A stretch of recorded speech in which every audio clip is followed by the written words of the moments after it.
New topic है multiplication theorem. जैसे P F by E का फॉर्मूला पढ़ा है हमने, P intersection F upon P E, तो उसे क्रॉस मल्टीप्लाई कर देते हैं। यहाँ से पी इंटरसेक्शन एफ की वैल्यू आ जाएगी P E into P F by E. तो इसमें ये क्वेश्चन उनमें लगेगा फॉर्मूला, मान लो एक बैग है और उसमें टोटल 20 बॉल्स हैं अलग अलग कलर की, मान लो 5 रेड है उसमें, तो 2 बॉल निकालनी है एक के बाद एक विदाउट रिप्लेसमेंट, और दोनों रेड होनी चाहिए। तो पहली जैसे 5, पहले की प्रोबेबिलिटी होगी 5/20, फिर एक टोटल में कम हो जाएगी और रेड वाली भी एक कम हो जाएगी, फिर आएगी 4/19। तो मतलब इसमें बॉल को रिप्लेस नहीं करना है, तब ये फार्मूला लगेगा। तो इसका मतलब ये कि पहले ई इवेंट हो गया, उसके बाद एफ इवेंट हो रहा है जब ई इवेंट हो चुका था पहले। ऐसे 3 होंगे अगर ई एफ जी, तो ई पहले पी निकालेंगे, फिर एफ होगा एफ बाई ई। अब जी के लिए क्या करना है, ई और एफ दोनों हो चुके हैं, तो जी बाय ई इंटरसेक्शन एफ। अगर 3 इवेंट होंगे, मान लो 3 बॉल निकाल ली रेड। इंडिपेंडेंट इवेंट में अगर ई और एफ इंडिपेंडेंट इवेंट है तो ई बाय एफ ई के इक्वल हो जाता है पी ई के, और पी एफ बाई ई भी, मतलब एक दूसरे पे डिपेंड नहीं करते। तो इसमें पी इंटरसेक्शन एफ का फॉर्मूला हो जाएगा P E into P F अगर इंडिपेंडेंट होंगे। तो एक्सरसाइज 13.2 का पहला क्वेश्चन है, इसमें पी ए दिया है 3/5, पी बी दिया है 1/5 और इंडिपेंडेंट इवेंट दिए हैं और इंटरसेक्शन निकालना है। तो पी इंटरसेक्शन बी का मतलब P A into P B, दोनों को मल्टीप्लाई कर देंगे 3/25। अब सेकंड क्वेश्चन है, इसमें बोला है 2 कार्ड निकालने, प्लेइंग कार्ड्स हैं, 2 कार्ड निकालने हैं और दोनों ब्लैक होने चाहिए और विदाउट रिप्लेसमेंट बोला है। तो ए इवेंट मान लिया फर्स्ट कार्ड इज़ ब्लैक और बी मान लिया सेकंड कार्ड इज़ ब्लैक, तो ऐसे लिखेंगे ए इंटरसेक्शन बी, ये वाला फार्मूला। तो पी ए मतलब पहले हमने ब्लैक कार्ड निकाल लिया, फिर इंटू अब दूसरा ब्लैक कार्ड निकाल रहे हैं जब पहला ब्लैक कार्ड वापस नहीं रखा। तो ब्लैक कार्ड 26 होते हैं, 26/52।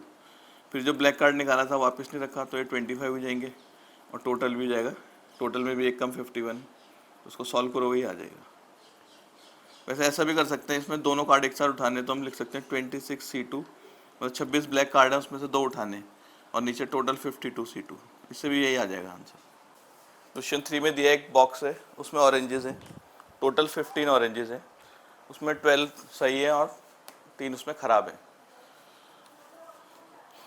If all the orange are good, box is approved for sale. तो बॉक्स सेल के लिए तभी जाएगा जो 3 ऑरेंज को टेस्ट करेंगे और तीनों गुड होने चाहिए।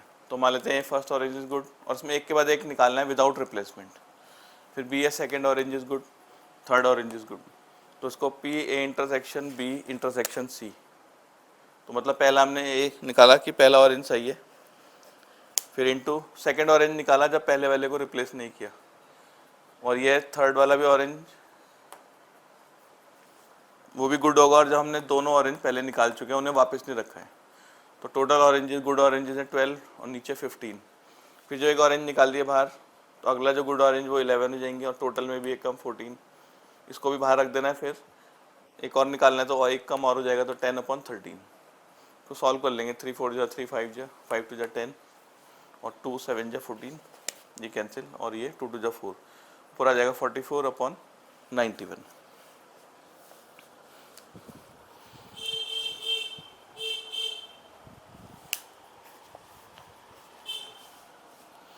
क्वेश्चन 4 में बोला है fair coin and an unbiased die are tossed. एक कॉइन और एक डाई को टॉस करना है।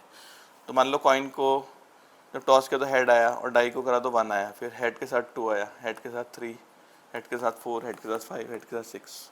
ऐसे ही टेल के साथ, मान लो कॉइन छाला और टेल आया, फिर डाई फेंकना है तो उसमें कुछ भी आ सकता है, टेल 1 से लेकर टेल 6 तक। तो ए इवेंट है head appear on coin, head आना चाहिए, तो हेड वाले 6 केस हो गए, इसकी प्रोबेबिलिटी 6 अपॉन इनका टोटल 12, 1/2। और बी इवेंट बोला है 3 आना चाहिए डाई में, तो 3 2 बार आ रहा है, हेड 3 और टेल 3, इसकी प्रोबेबिलिटी 2/12, 1/6। अब इनका इंटरसेक्शन ढूंढते हैं, इसमें था हेड और इसमें था 3, तो ये वाला ही कॉमन हो जाएगा, हेड और 3 वाला, तो इसकी प्रोबेबिलिटी 1/12। अगर हम P A into P B करते हैं 1/2 इंटू 1/6, 1/12 आ जाएगा, दोनों इक्वल आ गए, इसका मतलब P intersection B equal to P A into P B, ये इंडिपेंडेंट इवेंट होगा। क्वेश्चन 5 में बोला एक डाई है, उसमें जो नंबर 1 2 3 उनको रेड मार्क करा हुआ है और 4 5 6 को ग्रीन मार्क किया हुआ है। फिर डाई को टॉस किया और ए इवेंट बोल रहे हैं नंबर इवन आना चाहिए, तो इवन हो गए 2 4 6, तो इसकी प्रोबेबिलिटी 3/6, 1/2। और बी इवेंट बोला है नंबर होना चाहिए रेड, रेड यानी कि 3 आएंगे 1 2 3 से, ये भी 3/6 1/2, फिर इसमें कॉमन ढूंढते हैं तो दोनों में 2 कॉमन आ रहा, इसकी प्रोबेबिलिटी 1/6। अब हम P A into P B करते हैं, 1/2 इंटू 1/2, ये 1/4 आ रहा और इंटरसेक्शन है 1/6, तो ये आपस में इक्वल नहीं है, इसका मतलब ये इंडिपेंडेंट नहीं है। 6th क्वेश्चन में बोला है कि पी दे रखा है, पी एफ दे रखा है, इंटरसेक्शन दे रखा है और चेक करना है इंडिपेंडेंट है कि नहीं। तो हमने पी इंटू पी एफ करा, 3/5 इंटू 3/10, 9/50, ये इसके इक्वल नहीं आ रहा है तो नहीं होंगे इंडिपेंडेंट। 7th क्वेश्चन में पी ए दिया हुआ है, पी ए यूनियन बी की वैल्यू दी है और पी बी भी दिया है।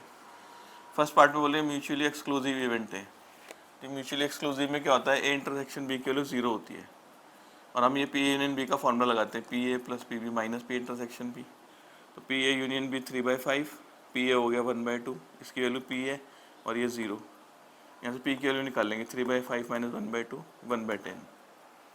और सेकंड पार्ट में बोला है इंडिपेंडेंट इवेंट है, अगर ये इंडिपेंडेंट इवेंट है तो पी इंटरसेक्शन बी की वैल्यू हो जाएगी P A into P B, तो पी ए की वैल्यू हाफ, पी बी की वैल्यू पी, फिर ये यूनियन का फॉर्मूला लगेंगे, P A P B minus P intersection B, इसकी वैल्यू 3/5 है यहाँ गिवन है, पी ए की वैल्यू 1/2, पी बी की जगह पी और इसकी जगह ये निकाल लगा p/2, ये p/2 आ जाएगा, इसको उधर ले जाएंगे 1/10, तो p की वैल्यू आ जाएगी 1/5।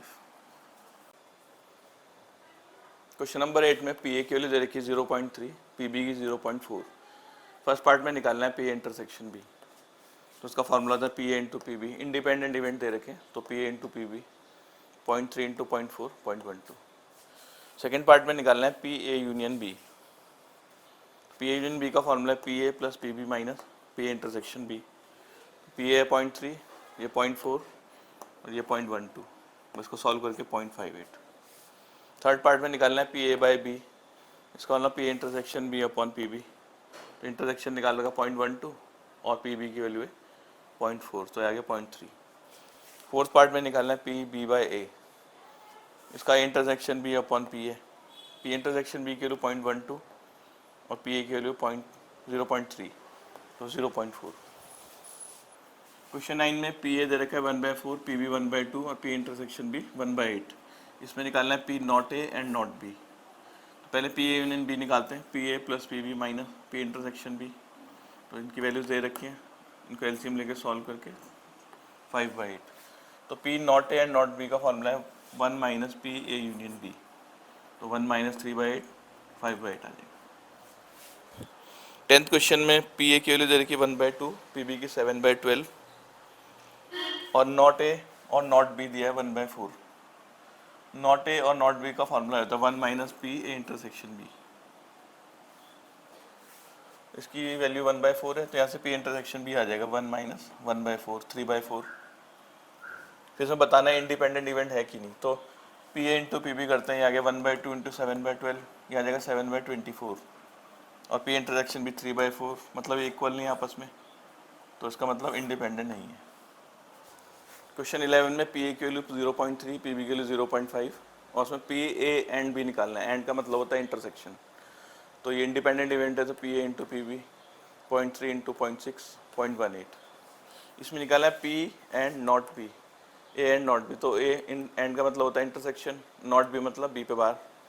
अगर ए और बी इंडिपेंडेंट इवेंट है तो ए और बी बार भी इंडिपेंडेंट होते हैं, तो उसका फॉर्मूला आ जाएगा P A into P B bar, तो पी ए की वैल्यू 0.3 और पी नॉट बी की वैल्यू 1 माइनस पी बी होती है, 1 माइनस 0.6 0.4, यह आ जाएगा 0.12।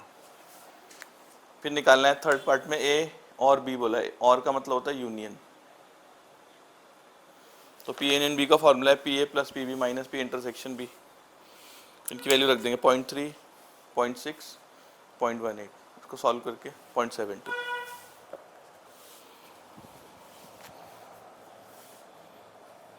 फोर्थ पार्ट में निकाले हैं, ना ए ना बी कोई नहीं आना चाहिए, तो उसका फॉर्मूला है 1 minus P A union B, A union B में सब आ जाते हैं मिला के, तो जब दोनों ही नहीं आएंगे तो 1 से माइनस, तो 1 माइनस 0.72 0.28।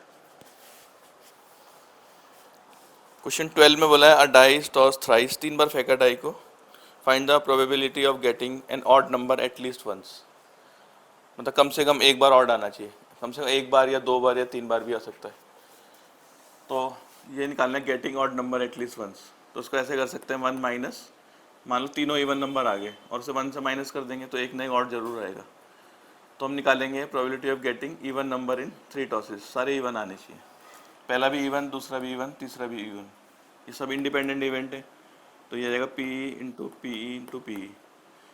तो इवन आने की प्रोबेबिलिटी होगी, इवन 3 होते हैं 2 4 6 डाई में और टोटल होते हैं 6, तो 3/6 यानी कि 1/2 इवन नंबर आने की। तो इसमें भी इवन नंबर आने की 1/2, इसमें भी इवन नंबर आने 1/2, तो 1 माइनस 1/8 यानी कि 7/8। क्वेश्चन 13 में बोला 2 balls are drawn with replacement from a box containing, एक बॉक्स है उसमें 10 ब्लैक बॉल्स हैं और 8 रेड, 2 बॉल निकालनी है एक एक करके विदाउट विद रिप्लेसमेंट, वापस भी रख देनी है। फर्स्ट पार्ट में बताना है दोनों रेड होनी चाहिए, तो पहली भी रेड दूसरी भी रेड, इंडिपेंडेंट इवेंट है क्योंकि बॉल वापस डाल दी उसमें। तो रेड की प्रोबेबिलिटी 8/18 और सेकेंड वाले की भी 8/18, ये आ जाएगा सॉल्व करके।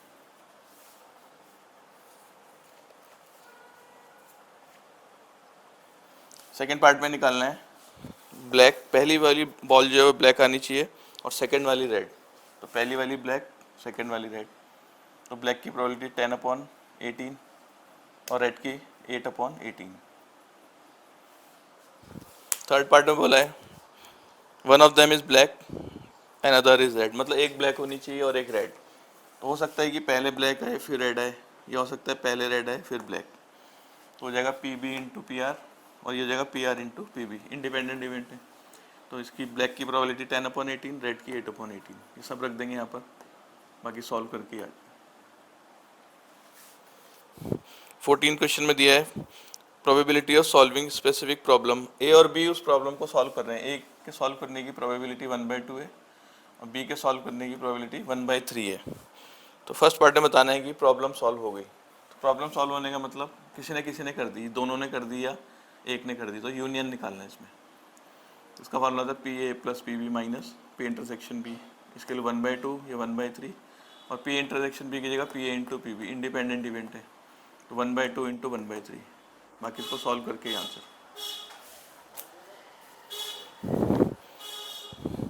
सेकेंड पार्ट में बोला exactly one of them solve the problem, exactly one of them मतलब एक ही सॉल्व कर रहा है, तो जैसे ए ने सॉल्व कर दी और बी ने नहीं करी तो बी के ऊपर बार आ जाएगा, नॉट बी।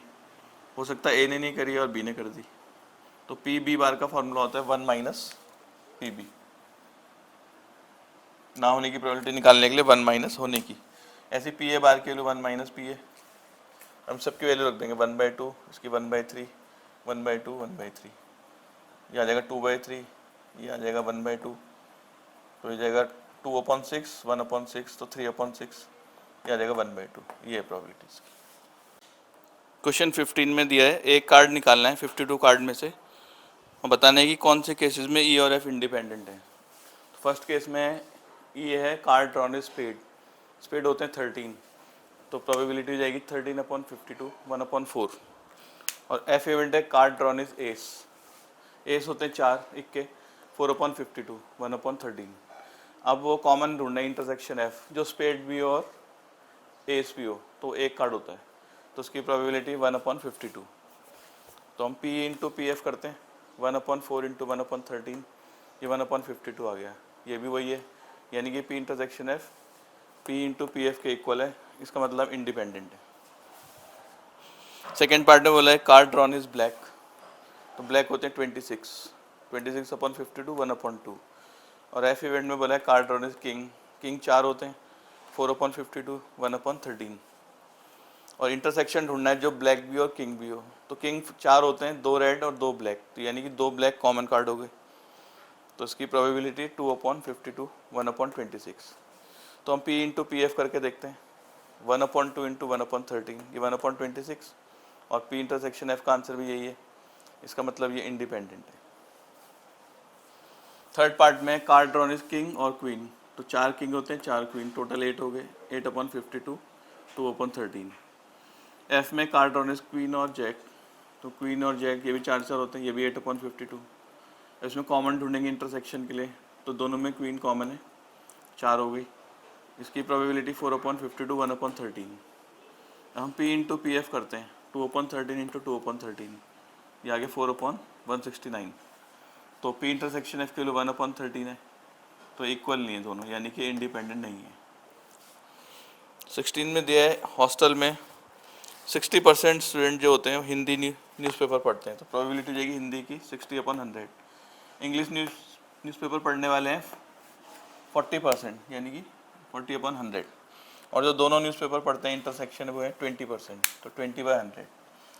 तो हमें निकालना है, प्रोबेबिलिटी निकालनी है जो ना हिंदी पढ़ते ना इंग्लिश, यानी कि 1 - PH यूनियन E। यूनियन में वो आते हैं जो कोई ना कोई पेपर जरूर पढ़ते हैं, 1 से माइनस करके वो आ जाएंगे जो कोई भी पेपर नहीं पढ़ते। तो इसका formula PH + PE - H intersection E, 60/100, 40/100, 20/100, ये आ जाएगा 100 - 20 80, तो ये माइनस करके 20/100 1/5। बी पार्ट में बताना है if she read Hindi newspaper find the probability that she read English newspaper. मतलब गिवन है कि पहले हिंदी न्यूज़पेपर पढ़ रही है फिर इंग्लिश की प्रोबेबिलिटी निकालनी है, मतलब कंडीशनल प्रोबेबिलिटी है। PE/H निकालना है, इसका फॉर्मूला P इंटरसेक्शन H/PH, इसके लिए 20/100, इसके 60/100 1/3। सेकेंड में बताना है if she read English newspaper, अगर वो इंग्लिश पढ़ रही है तो हिंदी की प्रोबेबिलिटी निकालनी है, तो इसमें E पहले हो रहा है, P इंटरसेक्शन H/PH, इन दोनों की वैल्यू रखी 1/2। 17 क्वेश्चन में the probability of obtaining an even prime number on each die. Die को 2 बार रोल करना है और इवन प्राइम नंबर आना चाहिए हर बार। तो इवन प्राइम नंबर एक ही होता है 2, एक होगा तो 1/6 और सेकंड वाले 1/6 1/36, तो इसका ऑप्शन डी करेक्ट है। और लास्ट क्वेश्चन 18 में बोला है कि 2 इवेंट इंडिपेंडेंट होंगे, अगर इसको चेक करते हैं A' B', इसका मतलब होता है इंटरसेक्शन, तो PA' और PB' आ जाएगा, इंडिपेंडेंट इवेंट है। अगर A B इंडिपेंडेंट होते हैं तो A' B' भी इंडिपेंडेंट होते हैं, तो उसको हम लिख सकते हैं 1 - PA, इसको 1 - PB, तो ऑप्शन बी ट्रू है इसका।